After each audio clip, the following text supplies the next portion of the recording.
So without further ado, we've given everybody a minute. People are still logging on, but let's go ahead and get started. If you don't already know, remember we're going to do some Q&A at the end. All right, you can chat us. Okay, use the Q&A widget. Use the thumbs up if you like anyone's comment to upvote a question in the Q&A or what have you. I'm sure most of us are used to this by now, but just a refresher on that. And then, of course, let's talk about our panelists. We have a couple of really terrific panelists. Of course, someone I did not know very well until recently, Mark Owens, who happens to have a pretty interesting couple of locations with his concept. He was the founder of, CEO of, an entrepreneur with the PFRX, which is a really cool deal. Talk about user experience. 2 locations in New Orleans, been doing it for a number of years and a long history in the fitness industry, and a user of EGYM and other technologies as well. Mark, thanks for being here. Yeah, thank you for having me. Happy to talk about it. Great, we look forward to it. Then, of course, there's Victor V-Man, Verhage. Is that how I say it right? Verhage? Verhage. It's a Danish, I think.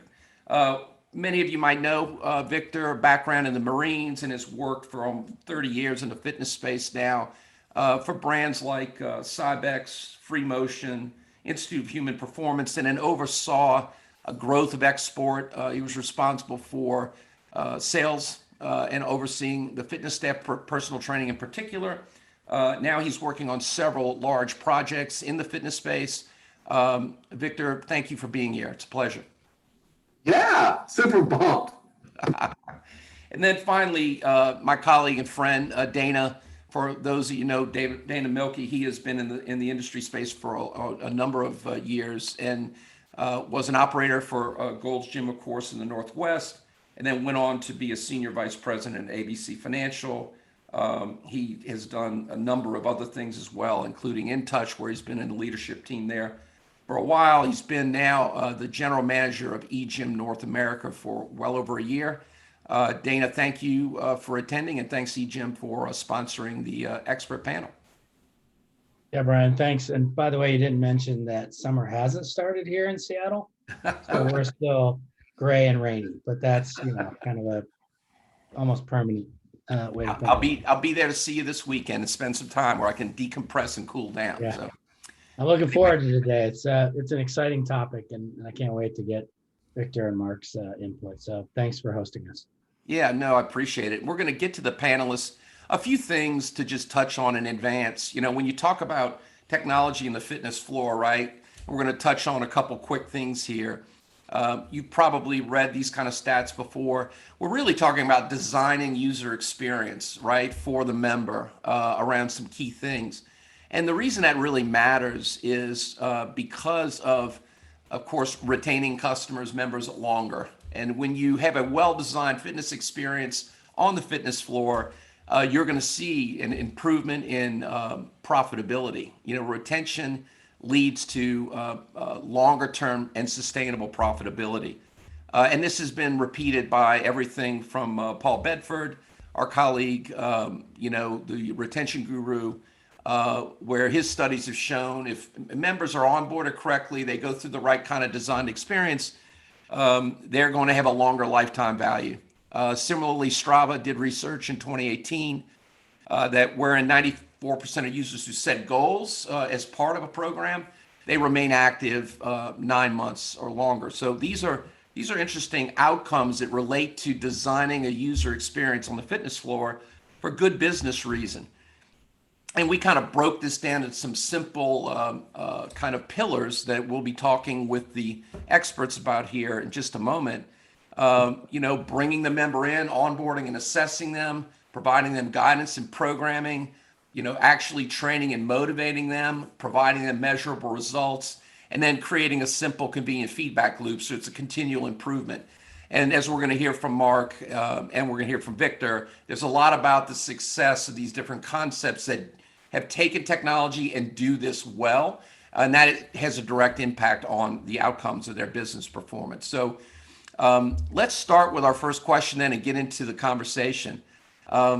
So, given this kind of background and thinking about the fitness floor, what are the key challenges that you have faced or are facing regarding onboarding, new member onboarding and assessment, and how have you used technology? Mark, would you mind talking a little bit about this to start, please?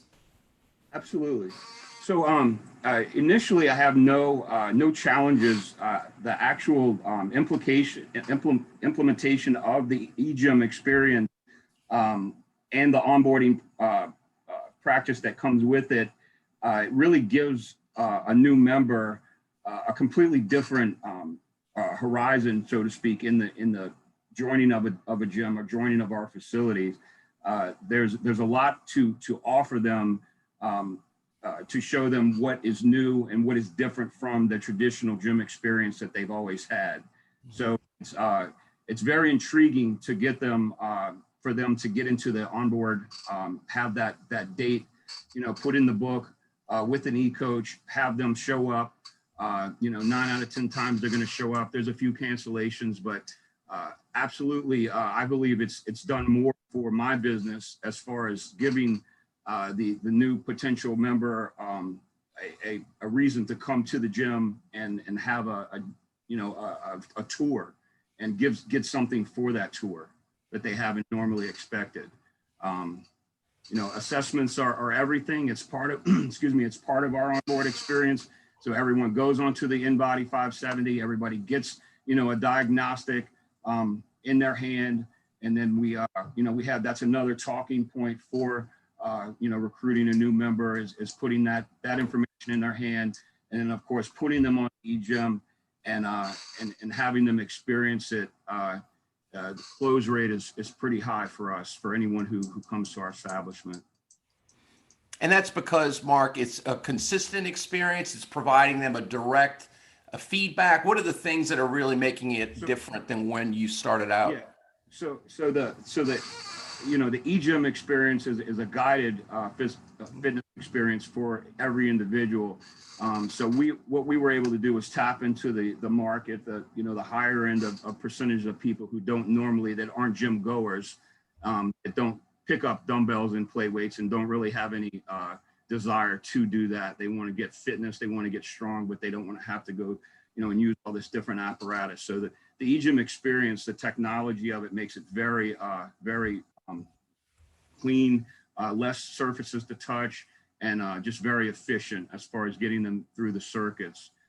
We love the fact that the trainer app, of course, the InBody diagnostic, and then the trainer app, which goes very far into putting them on a road to fitness, to pick their the desired fitness goal out of I believe there's 12 different fitness categories that they can go into, software training, and that really just kind of pushes them right into the fitness journey for them without any stoppage.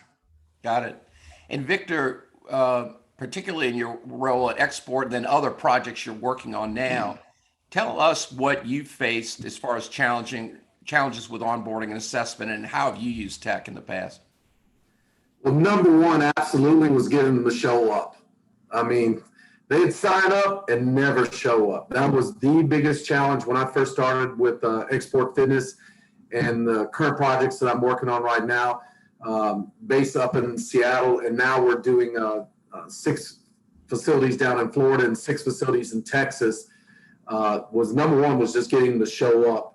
And then number 2 would be, them just facing the fear of where showing up for the evaluation or the assessment. And we tried a variety of different names versus an assessment or evaluation or things like that, just to take some of the fear factor off of it. But number one by far was just them being interested, right? They'd sign up and just not even be interested in showing up. It's like, okay, I did this and we'll do this for you. And then they'd leave, and 5 minutes later, it'd just go off the radar, and we'd lose them. They'd lose interest in us, and we had nothing at that time before technology. It was just a phone call, right? And then most of the times, trainers or coaches wouldn't be very good with phone skills or wanting to call and communicate. So that was another challenge there. And technology really, oh my goodness, saved our company and then launched it into a whole nother stratosphere. So the fear of them showing up for the evaluation or the assessment, they were afraid to realistically confront or face like where they were starting, and they just didn't really want to even know that information.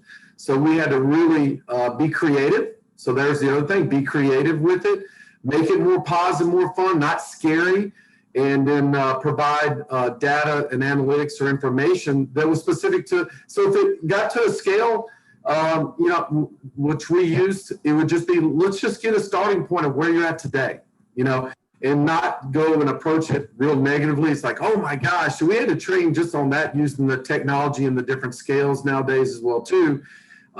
Because scale doesn't go, oh, you're 300 pounds overweight.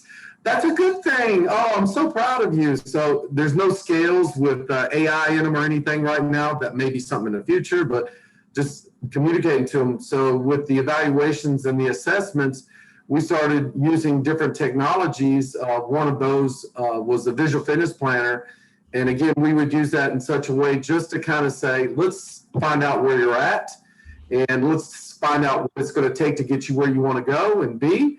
And then let's put a plan together and get started. Are you okay with that? And they would be much better understanding, just seeing. It's like, okay, let me just see where I'm at without a lot of traditional pinching and grabbing and stuff like we used to do in the beginning days, I should say, with body fat handheld testers and things like that. And then with heart rate monitors, companies like Polar, MyZone, and the others that are out there, Morpheus, whatnot, just being able to put a heart rate monitor on somebody, and because back in the days we do blood pressure and the heart rate with a stethoscope, and you're scaring people to death. And they're like, man, I just want to get moving and have fun. So when we were able to put a heart rate monitor on them and say, hey, just like your doctor, we're going to listen to your heart, find out where you're at. And then what we would do is we'd get that data and we'd use that to control the intensity, because sometimes we just put a heart rate on them initially and find out that they were like a 130 or 140 just sitting there. So we would adjust the intensity, the areas of the club, we would take them. So it became a super critical, valuable tool. And it took our initial participation of PT to new from 8% to 24%. So technology, oh my goodness gracious. And where EGYM is taking it now in the future and other companies, it's just going to get more important. And again, all the stuff that people can do from home that they've learned, and how that industry's just boomed through the roof. You can see technology's just growing faster than we are as a fitness industry. So I'm embracing it. We're embracing it, and anything we can do to get more involved in it. So, Dana, what are your thoughts? Yeah, I think the last piece. So I think Mark and Victor did a nice job of laying out the impact technology can have, because it's always about the hurdle, right? Like, how do we get new people in our clubs to overcome the hurdle, whether that be fear, embarrassment, whatever the hurdles are. The challenge that I've always seen is finding a way to get over that. And really, I see technology as kind of building that bridge to get over that hurdle. The other piece is that I think as we think about technology now and in the future with fitness, I think we have to, sort of mirror what's going on outside of our four walls. And by that, I mean, push notifications, reminders. Like if I set a time for an assessment that's a week from today, if let's say if we're at a doctor's office, I'm going to get constant reminders up to that point, which are going to make sure that I don't forget it, right? So finding other ways from a technology perspective with push notification, texting, utilizing the various ways to make sure that someone understands and doesn't forget or doesn't conveniently put it in the past. So it's building up technology. I think is great for building up value that's ultimately going to overcome whatever barrier the member has put in front of them, and then making sure that we're using technology to reinforce the value and making sure that people show up. Because once you get people to show up, and these guys expertly said, then you've won the battle, or at least half the battle. Right. I think that's the key piece. That's right. That's great observations. So let's go to question number 2. Can you share an example of when you effectively use technology to provide member guidance? So, Victor, you mentioned a few things. Is there one thing that kind of sticks out in your mind? You mentioned a few of them in the last question, but with all the new apps nowadays, same thing with EGYM and the other companies, that the app has to be one where the program's on there. They can do virtual. There's got to be the communication and the personalization, which is super, super critical nowadays. The timeliness, it's got to be done in their time. More fun. I mean, and everybody's looking for some fun and positive stuff nowadays. And then for those that are looking for the competitive part of it or the engaging part, and then there's got to be some type of reward at the end of it as well too. So for us, in my this role and my current role, we're using apps that absolutely engage, that give the guidance, that have the programs. We're looking also at genetic fitness training and testing and stuff nowadays, where the programs and the exercise, everything is based on their genetics. So as much as technology as we can use to personalize it again, individualize it, make it fun and engaging, absolutely doing that. cool. What about you, Mark? You alluded to some of this and what you're doing with the solutions that you use. Any particular thing that you find the most effective? I think all of it together used all, it's effective in every aspect. Like I said, from the onboarding to the, to the member sign up, to the engagement, constant engagement of the member, through the, again, push notifications on email, and then the user app is critical to keep them engaged. And yeah, we give, as they earn points and get on the leaderboards and stuff, we give prizes as a club, reward, for energy exerted. So every day we're using it. We're giving the InBody. I keep going back to the InBody, but I just think it should be a staple in anyone's fitness journey, because it gives such accurate information on a however you want to do it, 2 weeks, 4 weeks, 6 weeks, but it keeps that person engaged. They could, it creates that baseline. It gives them an opportunity to check in when they want to. So yeah, we use it all every day. It's part of our concept. We're a quote unquote smart gym. That's what we are. We've broken away from the dumb gym mentality, and we're giving technology as a forefront to keep people engaged, bottom line. Dana, what is your thoughts about this? So I'm just going to share a real personal example of where I thought technology and I'm going to step outside of the EGYM world for a minute. And I remember the first time that Mike Levesque at MyZone gave me a MyZone belt, and we were at a trade show scenario, but they were having a morning cycling workout. And so we all got belts, we all got on, and then they showed the leaderboard. And I guarantee you that was the best the first time I did it was one of the best cycling experiences that I ever had, as far as how hard I worked, because the technology and showing where I was on the leaderboard, I was not about to get beaten by the guy or gal next to me. And so I just, it just drove my, how hard I could and should work, and created that competitive mentality. It kind of, tapped into that piece for me. And so to me, that's one that's, again, outside the EGYM universe, very personal, but a way that I've seen technology really provide that guidance and goal setting, competitiveness, which I think is really important. And then I think within the connected fitness floor idea, obviously EGYM is a technology company, and we believe in the smart gym, as Mark coined it. And I think you can use technology in every aspect of your member journey to provide guidance, information, education, promotion, all those sorts of things. So I think technology isn't an example. I think technology is a solution for member guidance, retention, all those types of things. But Yeah. MyZone one, I'll never forget. Yeah, that's a good I example. cursed out Emmett and Mike after it, because I was exhausted, and it was like 7 a.m. and I had a trade show that whole day. And that kind of leads us into the member motivation thing, because it's really what you're talking about, right? When we look at those pillars, right? So, there's so much more in the way of what tech can do with approaching member motivation. You all touched on a number of them, and you've mentioned a few tools. So, Victor, are there any other tools around motivation that you want to talk about?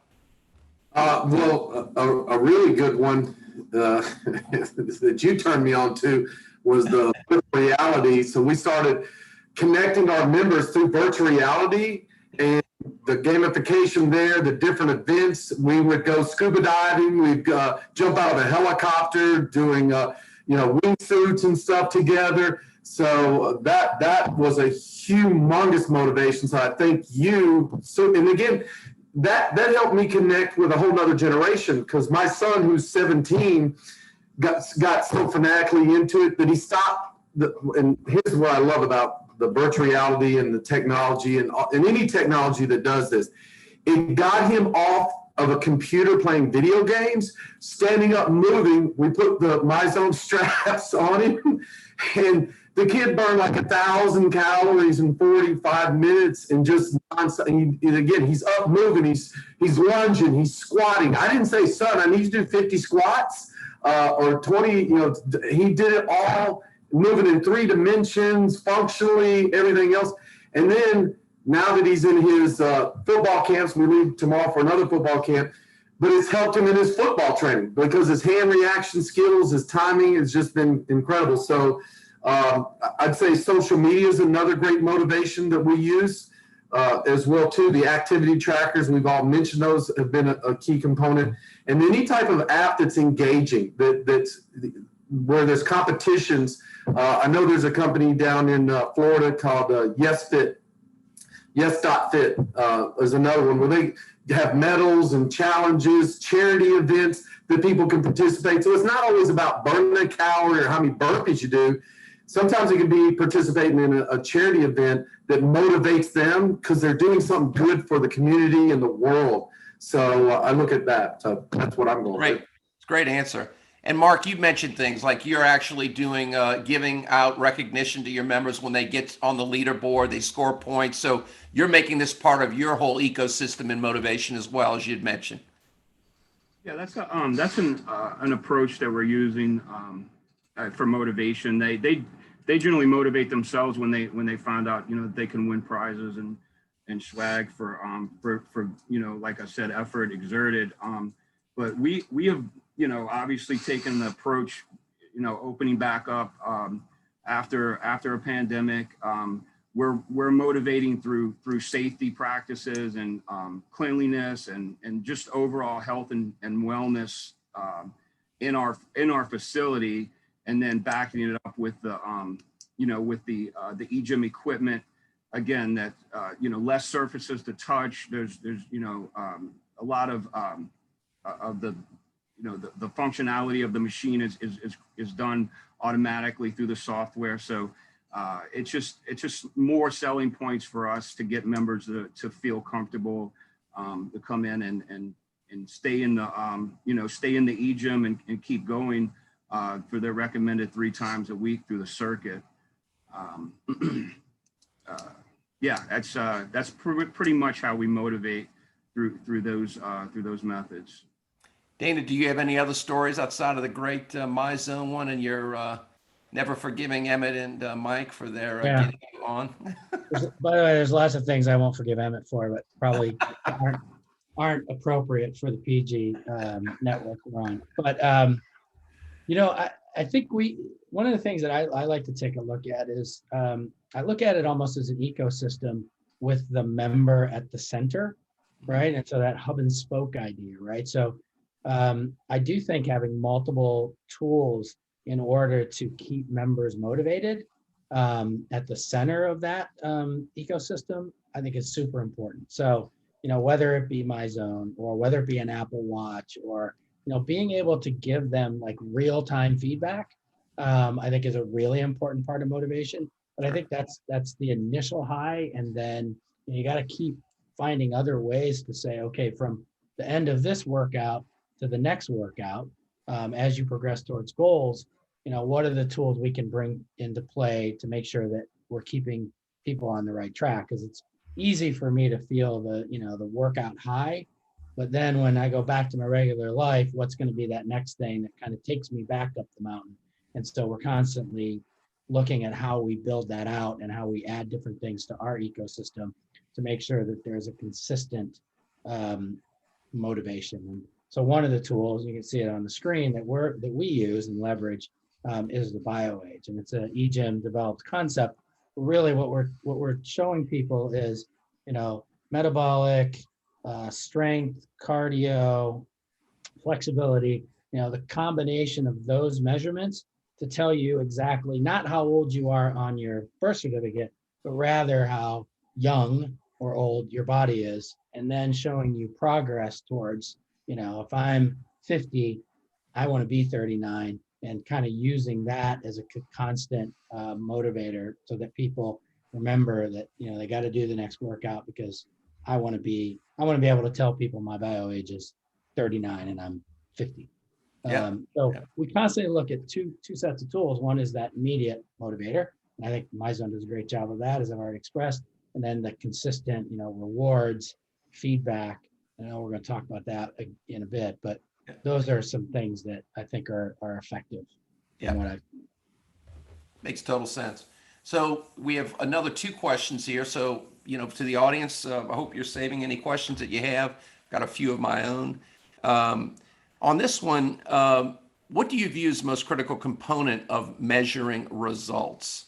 And how are you using tech for that? So, Mark, you've alluded to some of these, but tell me what you're talking. Obviously, the InBody is what we kind of use as a staple around here. Like I said, it creates that baseline. It's 99.9% accurate. We use it, and the members are, they're looking forward to their next, weigh-in, or however you want to describe it, InBody diagnostic.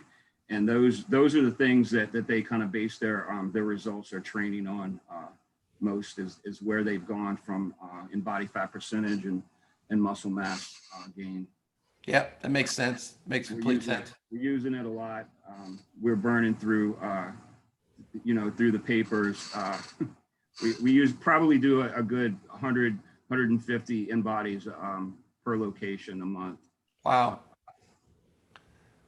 that's telling. Victor, what have you done when it comes to measuring results most? You alluded to a few of them in other questions, but what do you like the best, or what have you done in the past? You're muted, Victor. You hit the mute button. Sorry about that. Yeah, I got you. Yeah. Good. So you said, what do you view as the most critical component of measuring member results? For us, it's showing up, participation, weekly engagement and participation. So that is by far the number one most critical component that we measure is participation and weekly engagement. And again, we want to come to the club as much as possible, obviously because of the technology things we have, but at least technology now shows us if they're outside the club or they're participating in other activities. So we use technology now to track and measure that and collect that data, and then use that data and that feedback and loop, which we'll get into in just a moment, to drive how we're going to program, train, promote specials. Anything that we're going to run our business is going to be based on whether they're engaging, whether they're showing up and participating on a weekly basis. And technology, again, just been super critical. And we're using a variety of different ones because we have so many different types of people and they all want different things. And you and I've had this conversation previously. There's not one company technologically that does everything, that brings all of it together. So we use a variety of different ones based on what the consumer, the client wants. We have athletes, we have moms, dads, we have parents, we have grandparents, and now we're getting into kids. So each one of those is measured a little bit differently. And if we have people come in lean and they don't care about their body fat percentage, and it's not something, they're sitting there talking about a pain in the knee, then you'll see us refer to something similar to what EGYM has with their squat evaluation. I know TRX had one, and we used the functional movement screens app as well too, through our coaches and trainers who go through that programming and stuff like that. And then same thing with the conditioning part of it. I don't have any energy. So again, we may be using things to look at their nutrition and hydration, working in the community with other organizations, and then coming back with the technology to say, okay, based on the energy, we'll use the heart rate technology again as well too to see kind of where they're at. And then it can create the conditioning program instead of it being hit. If they got low energy, we may put them in a base building, development type conditioning program to build up their energy levels so that they can stick with the program and keep going. So we use a variety of them, but we try and do what you've taught and what I've learned from Dana and other people out there, personalization, in and out, making it as much about them as possible and what they want to achieve. So Yeah, convenience is a big thing. Dana, what are your thoughts on that? Victor just stole my opening line, which is I think what's most important is the member and personalization around that member, going back to that ecosystem built around a member and what the member views as critical results. Yeah. So, we each have our own path that we're taking to fitness, and we each have our own definition of what, feels fit to me and what I'm trying to get done. And I think, so the most critical thing is understanding what the individual is looking for. But then I think the second really is providing that individual with, results, like giving them the feedback, allowing them to see the results in, if it's not real time, but, as immediate as possible, so that it's not only I understand you and I understand what you're trying to do and I understand what your goals are, but I can also provide you with feedback on the results of the efforts that you make. And I don't just mean efforts within the four walls. I think it's also important to look at the effort they're making outside of the four walls. And, with the Apple Watches and, Fitbits and all the other ways that you can do that. And I think that's becoming really, really important, because I think people are saying, look, if I go out and I take a hike, right, before my hike with my family, that's fitness to me. And I want to see those captured, right? And I also want to see them displayed. And I want to see them, I want to see the progress that I'm making, and anything that I do to input or impact that, I want you to be able to capture and show me. And really for EGYM, that's kind of where we came up with the biological age, right? So to be able to take all that input, all those spokes, and really be able to turn that around and show them results. Because I think that's a big, going back to the motivator piece, that's a huge motivator. Like, I'm going to stay motivated if I see results. Yeah. I'm going to stay motivated if I get guidance that is personalized. And so I think all that, the 5 pillars kind of feed on each other. But there's lots of technology, critical pieces, understanding that journey, and then being able to provide those results back quickly and appropriately. And again, we leverage the BioAge for that. Yep. So, and mentioning that, there it is there. So let's get to our final questions, and then we have a little Q&A going on after we wrap this up. So I hope you have your questions. Finally, what advice do you have regarding setting up an effective feedback loop? And we touched on this a little bit already. We kind of gone through this. Mark mentioned, it's you have this whole constant kind of ecosystem that's doing this in a very integrated way. What is your advice on setting up a feedback loop in general for membership or members? Well, I think that stepping into the, for us, it was stepping into, so I had a brick and mortar, gym prior to having EGYM. And once I implemented EGYM into my business, my whole concept changed. And that meant with the EGYM integration, my technology starts at the front door with the RFID. The RFID opens the door, the 24-hour door for the member. They scan in, they go on the in-body, it reads the RFID, it pulls their account right up. They walk to the EGYM, again, scan the RFID, pulls up their training platform. You go into the locker room, RFID bracelet opens and closes their locker. It's technology is I think slowly is just taking over the gym experience. And I felt like the EGYM was the only thing on on the planet that replicated a a worthy, suitable, legit training experience for strength. And then of course it has the the integration into our cardio, which makes it smart cardio now. So personal training, guided experience in strength, personal training, guided experience in cardio, all revolving around technology and reporting back to the app, the EGYM, the NetPulse app that we use to engage our members, and they use to collect the data from everything that they do in the gym and outside of the gym. So technology plays, as far as I'm concerned, plays the biggest role in my business now. Through all of that, I have advice to get EGYM. I think that EGYM is a game changer for getting people to sign up and stay engaged in coming to the gym and staying engaged in a fitness career, fitness journey. Mm-hmm. What do you think, Victor? What tools have you used on feedback loops? You've mentioned several of them in the conversation, so we're kind of coming back, but any other final comments on this? So one, that when you began the whole program, we had used and implemented MPS, so we actually used that. Yep. Because we wanted to demonstrate to the members that we truly cared about their information, how they felt about everything that was going on, and then try and implement or purchase or research technology that would guide that experience to a more personalized one, a more positive one, a more fun one. So again, it ended up being a variety of different ones.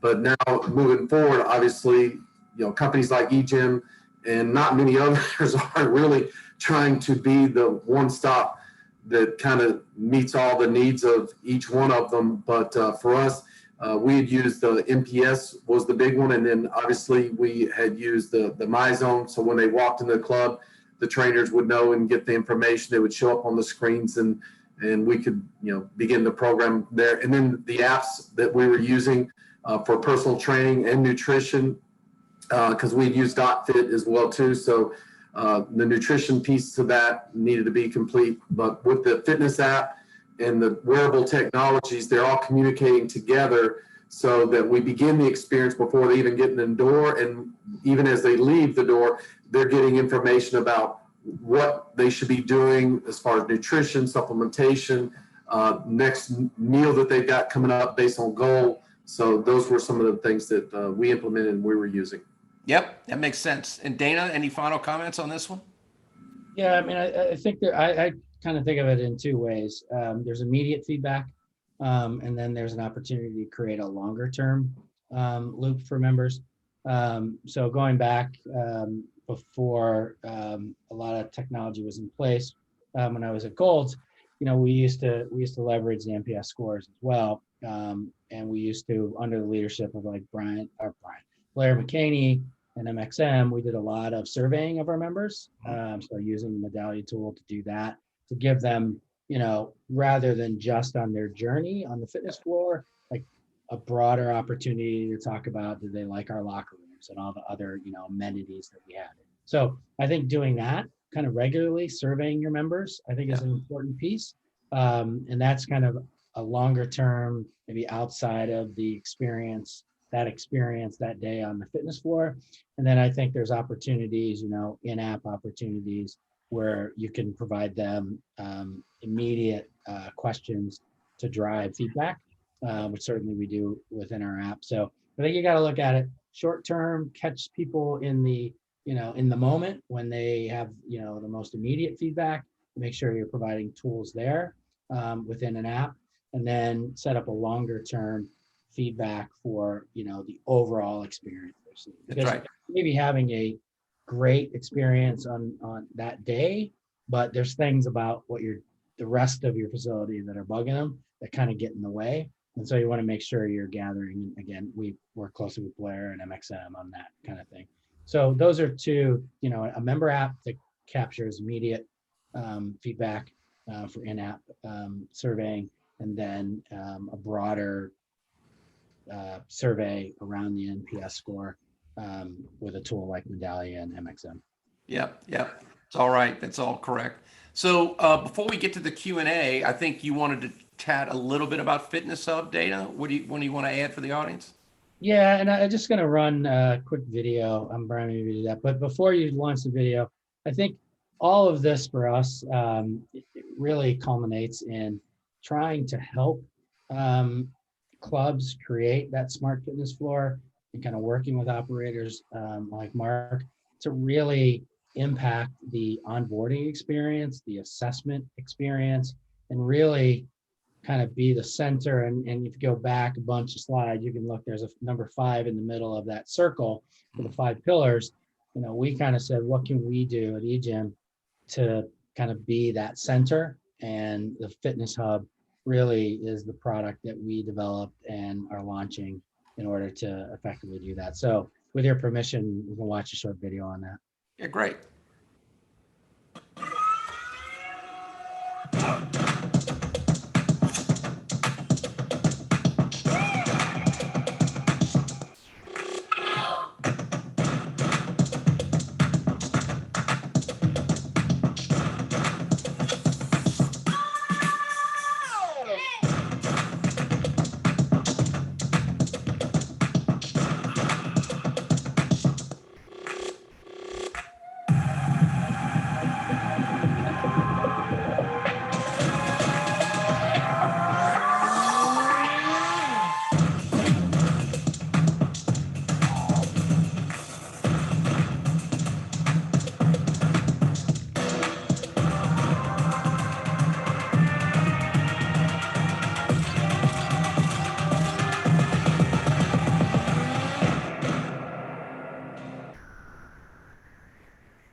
Very nice. Great. So we had mentioned the Q&A. We have some questions. Again, thank you guys for all of your input. I'm going to the Q&A window now. Let's see here. I'm going to stop sharing my screen maybe.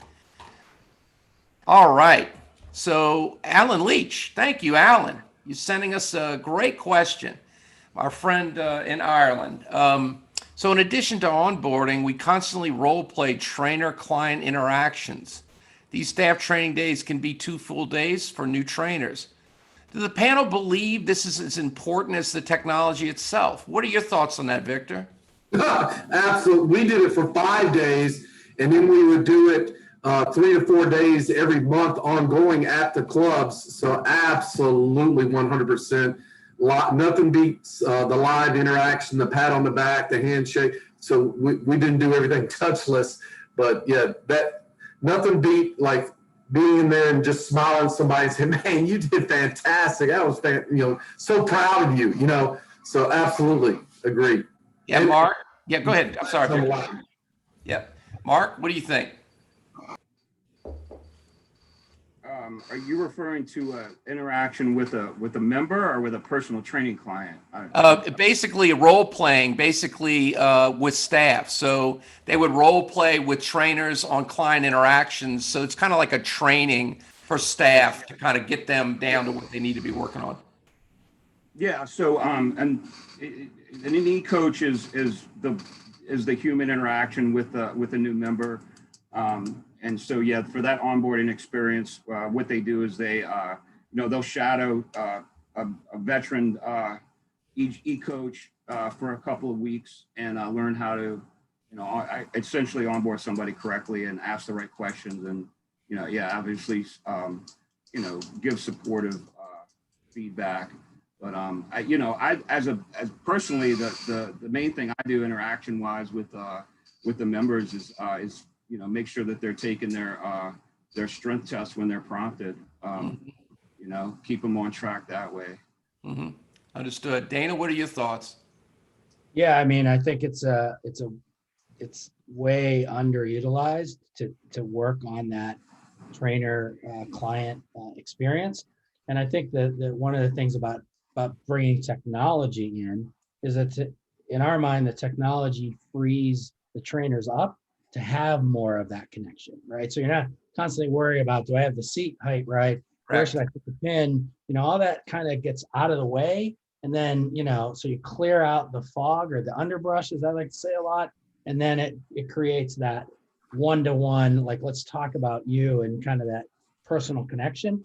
And because you're able to do that, by eliminating some of the other like mundane tasks, Yep. you really need to focus on that. You need to make Yep. sure your trainers or your e-coaches, as Mark uses, or the people on your fitness floor really are well trained in that Right. area. So I think it's a hugely important topic. I think it's if it's not center of the plate for most brands thinking about how they're going to operate into the future, they're really missing the boat. I mean, think of who the best retailer is in the world today. Arguably, that's, you know, Apple. And when you go through their experiences, and you see this as well in hospitality and other markets, a high degree of super automation on mundane tasks that enable the human component of experience to really be elevated. You don't have to go and stand in the line at Apple. You know, when I go to Four Seasons, I can check in with my app, but if I need a person to serve me in my room, they're there like that. So that, you know, engineering your journey using technology in a leveraged way that helps you accelerate and kind of emphasize the human interaction. I think that's the sweet spot for competition right now. I mean, I really do. So it's a great question. Well, Brian, I look like one of those bobblehead dogs in the back of the window right now. Just like I think Alan nailed it on this one. Yeah, and then I'm curious to hear the staff on this. We got another Chris Windrum. Hi, Chris. How you doing, buddy? Got another one. What tricks, easy wins do the panelists think facilitates most often miss? Facilities most often miss. So what tricks or easy wins do you all think facilities most often miss? Victor, what do you think? Well, for us, it was one of the most important things was just the greeting for people. When people would walk in, we'd say, "Hey, welcome to, you know, our facility," and we'd ask them what are they looking to accomplish or achieve instead, and they would say it, and we'd go, "Wow, we're the best facility in the world at helping people to do that, accomplish that, and achieve it. Let us demonstrate and prove it to you right now. And if we don't, feel free to leave." And then we would take them over and we would just do, you know, a body weight squat, just say, "Let's see how you're feeling and moving right now." And then we were using technology, the power plate, we were using the Pro 7, and we just have them put 1 foot or leg on there. Sylvie Patrick, who's just a genius, love her, can't promote her enough. And we would have them step back off that and they would squat and feel like a whole new person. They were like, "Oh my gosh, this place is amazing. I've never done this before." So that was one of the tricks that we did. And that worked really well, but we were using technology. We're just using basic movement, but we wanted to prove to people we could get them feeling better and moving better. So move well first and then move often was kind of the philosophy we used. But yeah, absolutely. It was a great trick and it worked almost every time. Sylvie Patrick gets all the credit for that one. Hey, Mark, any one little trick that you would point out at all or that people are missing? I think just an initial conversation, finding out what they've done previously in their fitness career, if they've had one, and coming back and circling back and giving them the the available tools that we have to offer them that that's something new that they haven't tried yet. Seems to work pretty well for us. Yeah. So, Brian, can I add one more? We would be sitting at the table with people and they were trying to make a decision. So another great trick, they would be sitting there trying to make a decision and stressed out about it, the money, uncertainty, and doubt. And I would walk up and we started training our staff to do the same thing. We were using the Hyperice Hypervolts. And I would start doing a little, "Where's your tension and stress?" And I'd do it right around their neck, trap area. And then they relax and, "Oh my gosh." And they go, "Yeah, that's included with your first appointment here when you sign up." And they're like, "Let's roll." So the little tricks using technology that was out there in ways that's not taught traditionally, that you just got to be creative. And that was something we used that worked really well for closing. Good. That's great. Listen, Hans, my buddy Hans, thank you, Hans, for being on here. He's got a great question. So with COVID's effects on out-of-gym exercise, will clubs in future need hybrid as part of their offer? And what role do training floor staff play in the delivery of the services? Dana, why don't you start with that one? Right. So that's wow, that is a good question. Yeah. I think need is maybe the wrong way to say it. Yeah. I think that the most effective models will have a hybrid component. Mhm. Do Do clubs need to have it? No. If their level of service within the four walls and what they're able to do, the personalized, individualized, goal setting, all the things we talked about, if that is so high that it, I think members aren't going to go, oh God, I need you out here, right? So I don't think needs the right word. I do think the hybrid model, and I think members will want us to be present and supportive of what they're doing outside of the gym. So I think the hybrid model is here to stay. And I think it'll be the leading model going forward. I think what's most important is if you're going to provide content or whatever, do it in a high quality way. There's there's so much technology out there that having, a Group X instructor doing it on her iPhone while she's doing the moves and having it jiggle all the way around, which I think happened in the beginning. People were just desperate to get content out and they got really bad content out. I think when you go to do the hybrid thing, I think the number one advice that I would give is leverage, somebody like our friend Adam Zaitsev at IntelliVideo to deliver high quality content. Invest in your trainers, your instructors, providing high quality content out there. And I think that's going to be the key to those who win in the hybrid model. Yeah. Now, Mark, you're already offering a hybrid experience because you have your app. You have that integrated with the experience that members have in your club. Any other thoughts on hybrid? Yeah, I mean, I think it's obviously, here to stay.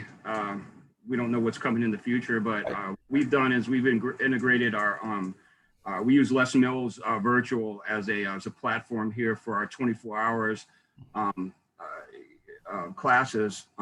So in that suite, we are able to get classes through the member app. They can log on and link up with a class at home. So yeah, I believe it's here to stay. Personally, I feel like for my business moving forward, any other locations that are open will have a an open air arena availability, so to speak, to have classes outdoors to kind of combat that membership loss. But I think the app is definitely needed, and the classes are people ask about that. Can you have stuff that we can do at home? You have online, and the answer has to be yes at this point. Yep, I agree. And Victor, I know on your projects you're working on now, not to give away any secrets or trade secrets, you're thinking the same thing, right? 100,000% agree. Critical, gotta have it. Whatever term you want to say, gotta have it. And the neatest thing about it is that with coaches and trainers now, they're earning income not only when they're in the club, but when they're out of the club. And it also expanded the client base, not just within a 5-mile perimeter before. Now we're worldwide. Are you kidding me? Love it. Gotta have it. Do it. Yes. Let's roll. Great. Hey, Brian, I think we talked to Victor before.